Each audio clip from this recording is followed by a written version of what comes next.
So what is a decodable book, and what are some of the features that we might look for? Well, a decodable book is just a book, right? It's a book that we want students to enjoy, but it's a little bit different from just any other book. It's a tool that we use for early reading instruction and to make students develop really strong early reading skills and become confident, successful readers. So this is an example of an early decodable reader.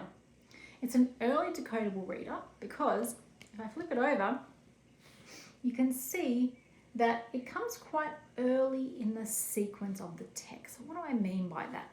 Well, a decodable has to fit into a phonics scope and sequence. So here, the students will have had to have been taught these sounds, so sat, I, and then n, op, all the way down here until they get to the k, ul, and ah. Once they've learnt those sounds and they've had some practice of reading and putting those sounds together to form words, well, now they can have a go at reading this text.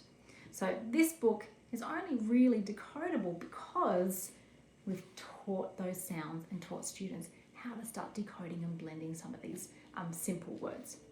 So the words that the students will see in this book only contain the code that has been taught. And of course, we have to have some irregular words because that's how English works. So we have to teach them words like the as well, but that would have been done explicitly.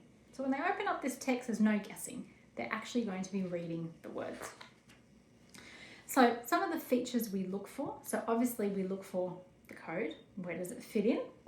We look for the length of words. So particularly in early readers, so what we call the basic code, we want a primary focus on CVC words or just 3 sound words. So p, I, p is 3 sounds, consonant, vowel, consonant. So that's what we look for. That is nice and easy for students to really master those decoding and blending skills. Some other things we'd love to see in early readers is that the text is sometimes separated from the pictures to allow real focus on those words. Now, common question is, well then why are there pictures in the decodables if it's all about reading the words? Well, pictures are a really important part of reading and enjoying books. And in decodables, yes, we want them to focus on the words and we want to really reinforce those decoding skills.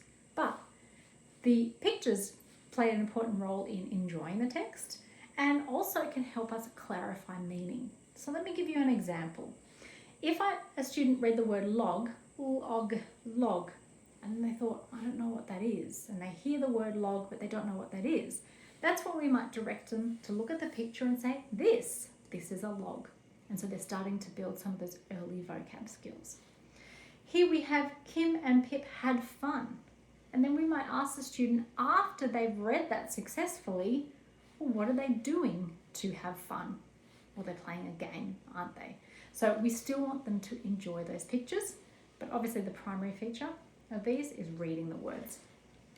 Now, something to look out for is as students get further and further into the phonics code, the books get longer and they get more complex. So this is a Little Learners Love Literacy book. And you can see here it's highlighted that the students have learned all of that stuff. They've read all of those books, so they're quite far along into here. This is definitely a year 1 text. And when we open up these books, they're so beautiful. A lot more text now because we've been reading for quite a while. Still fully decodable, so only containing the code that we have actually taught the students, but we're starting to introduce some other literacy skills like reading labels, for example. So great non-fiction books. We can see that these decodable texts also contain some of the other key features that we want to introduce to students. We have a table here, we've got some labels and some speech bubbles as well. So decodable texts, yes, their primary goal is to develop those decoding skills, but they're also just really great books that we want our kids to enjoy.